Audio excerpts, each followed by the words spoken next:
So welcome. This is the panels through time section, or panels and time. We're going to look at some of the ways in which panels, time moves through the panels in comics. It's a little workshop. It's a mini workshop. I'm going to ask you to look at the text in the course and find out where to draw a card from or an image. That's right here. You're going to pick a panel from the selection of starter panels. I just want you to know that anytime you want to add text to one of these panels, feel free, because you're all writers, and you should feel free to add text at any time. So the larger idea is that space in comics equals time. So here you're looking at two panels, one here on the left, one here on the right, and as the space on the page changes, time changes. Time goes forward 99% of the time. It goes forward in our comics. And so here we see this little creature kicking this one creature, and in the second panel, a tiny bit later, the creature starts to fall. So that's what's happening. Likewise, this little guy here, his name is Mr. O. He is in one panel raising this rock over his head, and in the next panel, just a couple moments later, he is smashing the rock onto another rock. This comes from a larger comic called Mr. O. Every page is 60. I think we're looking at about 60 panels of Mr. O. You can see him here. He is trying to get across this chasm. Every single page, he's trying to get across the chasm. And it's a bit of a spoiler alert, I guess, if I tell you he fails every time. But in the book, you get to see him try and try and try again. And what you watch is action after action. You see him, for instance, he sees this bird. The bird flies. He gets a thought about the bird. He tries to flap up, down, and then he gets a big grin on his face. And then he goes and shakes a tree. And all these things happen. And you can pause it and take a look at this longer comic. But what you're looking at is action after action of this single character. The camera never moves away from this character if there's a camera. There really isn't, but that's what we'll call it anyway. Or at least it continues in the space where he was in many instances.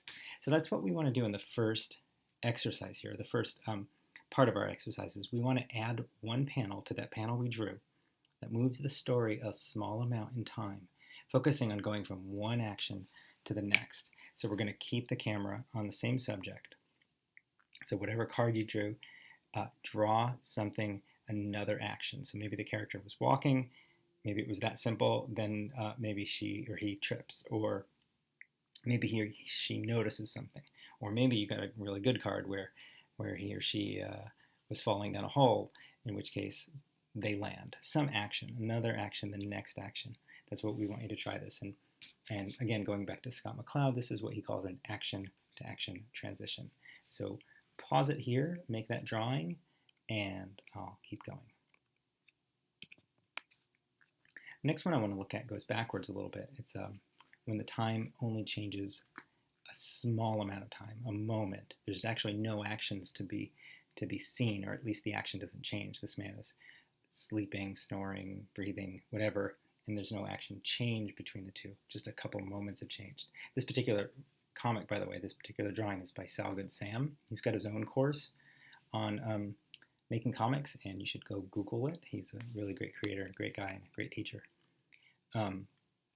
Here's another example. This is from the origin story of The Flash. He suddenly moves very slowly through time. So this bullet is racing through and is about to hit this woman's head, but he is so fast that he can see it moment to moment to moment, traveling through time. So this moment-to-moment transition that we're looking at slows time down a great deal. Here's a great example from Calvin and Hobbes. And again, we're not seeing any change in action. Hobbes is flying through the air towards Calvin. Hobbes is still flying through the air towards Calvin. Hobbes is still flying through the air towards Calvin in panel 3. So it's moment to moment. And so that's what we want to try here. We want to add one panel, and you can add it to either of those two panels you just did, that moves the story only by a moment in time. The camera stays on the same action and the same subject. And again, McCloud calls this a moment-to-moment transition. So pause it if you need to do that. I'll take a moment here and then move on. The next thing is when the camera, and again, there's not really a camera, but there is our viewpoint. So when the camera shifts around to move the story forward. So here the camera shifts to show this pig shooting a gun. The bullet in panel 2 here strikes the sled of Uncle Scrooge. So the story is continuing as he shoots, and then it lands. We're looking at the pig and his gun here. Now we're looking at the bullet and Uncle Scrooge and his sled here. So the camera has changed. This is the first instance we've seen that happen. Here's another example. This is from Gilbert Hernandez's recent work. The townspeople are about to explode a giant rock. Peepo has gathered 2 of the kids who were in danger. And in every panel here, I think there's about 6 or 7 panels here, the camera changes every single time on a different subject. So we see Peepa and the children. We see Gato and the guys at or near the explosion. We see Sheriff Chelo over here. This is panel 1, so she's running. No, it's too late. Stop the children, Chelo. Boom, explosion, panel 4. This is the townsfolk way back closer to the town. And then we pull back and we see Carmen and the explosion way in the distance. Every single panel we've focused on a different subject as the page or as the story moved forward. So that's what we want to try. This is an example I pulled randomly from a bunch of Nancy panels, and you guys are probably already acquainted with these panels since that's what I had you pull from. This is Nancy, and she's looking at Sluggo, and Sluggo seems to have a new belle named Irma here. And again, these panels were pulled randomly, and it's pretty wild in that they are a perfect subject-to-subject series of transitions that formed a 4-panel story. So there's panel 2 where Nancy is now thinking about something. She's contemplating something, clearly as a result of this. Panel 3, this thug-like character slams Sluggo in the head as this dog watches. Panel 4 shifts back to Nancy, where she's clearly experiencing some remorse in the middle of the night. So we go, this is sort of a mixed subject. Are we looking at Nancy? Are we looking at Sluggo? We're looking at both. And then we go to Nancy, then we go to Sluggo, and then we go to Nancy, and the story shifts, or the panel shift, the subject shifts, but the story moves forward. It's a great example of that. Utter luck. They were pulled randomly. So that's what we want to try. We want to add one panel that pushes the action of the story forward while changing the subject of the panel. And again, McLeod calls this a subject-to-subject transition. So I'll pause, or you should pause, and I'll move in just a moment. Now the next one to look at is when the story doesn't really move forward. There's not enough action happening for there to be a story, but there's a mood developing, or there's a scene being set. McLeod calls this an aspect-to-aspect transition. Here we see the castle in a sort of gloomy sky. Here we see the villagers and the people in the kingdom. And nothing has changed really. We're just seeing different aspects of the same scene. Rick Geary did this kind of thing a lot, and you could read this without the text, but he also included text, an adjustable lamp, odd odor in this room. And we're just looking around these weird hotel rooms, or maybe they're houses, they're condos, I forget. Dish of something in this kitchen. Ooh, hostile vibes in here. So we're seeing the kitchen, a little mixer and things. And here, bed and some curtains and stuff like that. So the story isn't moving. There's no story, there's no plot, there's no characters. There's just scenery being set. Geary was sort of a real fun creator in that he tried to get you almost finding a story where he was playfully not putting one. So that's what we want to do here.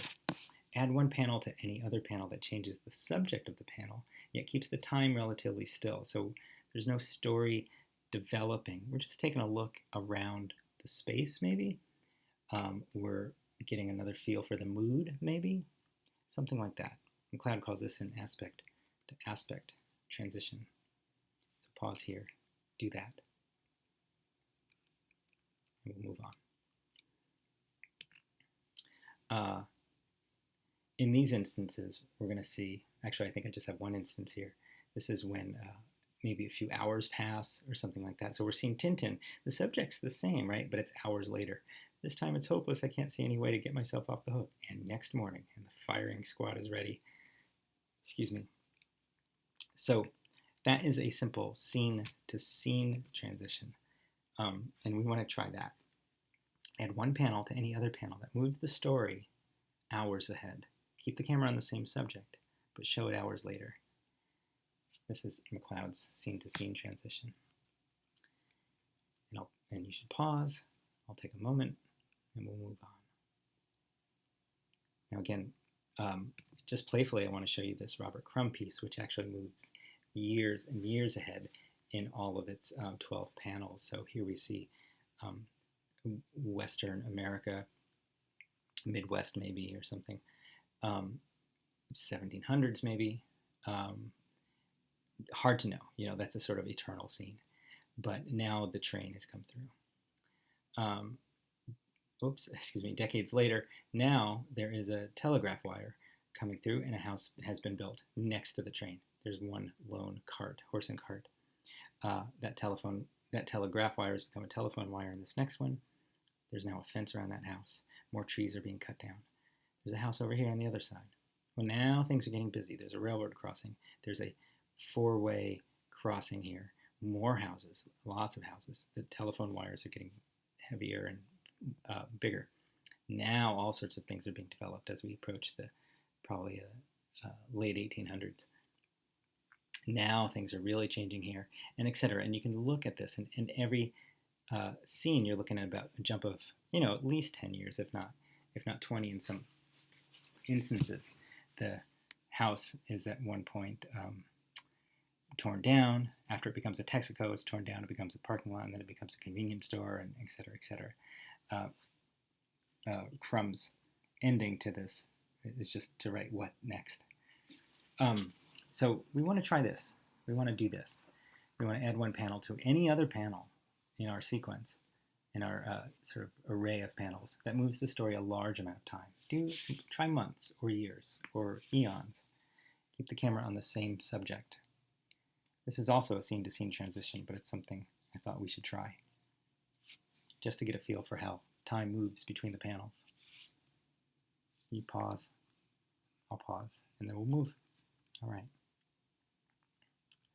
Now, one other scene-to-scene transition, and I'm not going to make you do this because I think it'll complicate things too much, but just worth thinking about is the meanwhile. So Robin has just dropped down on this thug. Meanwhile, Batman trapezes through space, So it's a shift of space and not time. These characters and Tintin are moving on the rocks here. Meanwhile, they're all waiting for Tintin to arrive in the Scottish pub. Aye, sirs, etc. You can put it in your newspaper that the Black Guards are never, etc., etc. Easy to find this kind of stuff in Tintin. Meanwhile, ha ha ha ha. If there's no change of plan, it's just half an hour till departure. So we're not going to do a meanwhile panel, but I just want you to keep it in mind. Again, I think it'll overcomplicate things, but keep it in mind. It's another way in which transitions, in which panels change the story as they change. There's one last thing I want to do, which is interesting, and that is to look at context. So in this panel here, we've got a man. There seems to be some sort of chair in front of him, and he's holding his gut, or his, maybe a little above his stomach, maybe a little below his heart or something. And just looking at that panel separately, it could be any number of things. It could be, and I've asked students for years what this could be in class. And they always say, oh, his stomach is upset. Oh, he's sad. He is, experiencing some pain. Oh, he's just looking at his hand. He's got something written on it. Any number of things. In the context of this two-panel sequence, it becomes a little more specific. Oh, he's looking at this turkey and this chicken. What happens here? Are we looking at a big jump in time? Are we looking at a little jump in time? Is he still thinking about that turkey, and is he hungry, or is he just eaten that turkey and now he's full? Or is he, you could also go to all sorts of other places with this. Is that his old friend, the turkey, and he's feeling grief, and he's holding his hand sort of towards his heart? Any number of things. The larger context is actually a simple one. There's nothing complicated about it. He arrives, he sees this big array of food, of dinner. He sees the turkey. he puts his hand on his stomach as if he's hungry, and then he starts to sit down and dig in. It's a simple story. But this panel, out of context, actually any number of these panels, this panel out of context as well, really doesn't mean much until we see the larger sequence. Again, here's a great example from Leone Braley, and this is an utterly abstract panel. It's almost impossible to decipher without the context. You know, what are these two lines? What is this weird shape? What are these two lines? And the text, nah, not too bad. I think this is a beautiful sequence. She's a great artist. What's actually happening is this man has come up to her while she stopped at a stoplight and is washing her windshield. He squirts some windshield fluid on it. He says, "No thanks." And she says, "It's okay, I got you anyway." And he squeegees it as she watches. "How was your day?" He's squirting a little more. And she says, "Oh, it was okay." And he says, "Work busy?" And that's when we see our panel. Nah, not too bad. This is great. And Leone has this great way of creating these abstract drawings that have a lot of emotion and meaning to it. This is the beginning of that sequence. And then it ends with this beautiful moment. You have the most beautiful freckles, as she's thrown a couple pieces of change in his hand. And he says, "Thanks, you have a good one." And it ends with this just little infinity sign. It's beautiful. So let's do that. And this is probably the hardest one, but it's almost, I think it might even be the last one. We want to add one panel to any other panel that would only make sense in the larger context. Out of context, it's too simple. It's generic or maybe too abstract to even make sense. So in a sense, we're giving the reader no clues in this panel, but in the larger sequence, it makes sense. And if you can't think of anything, just zoom in a lot on something. Zoom in really close. We're just doing this to be playful and also to explore how text can sort of pull us out of these tangles that we're going to get ourselves into, because we're creating a bit of a weird tangle, and that's part of the project here. And again, we'll pause here, you do that drawing, and we'll move on.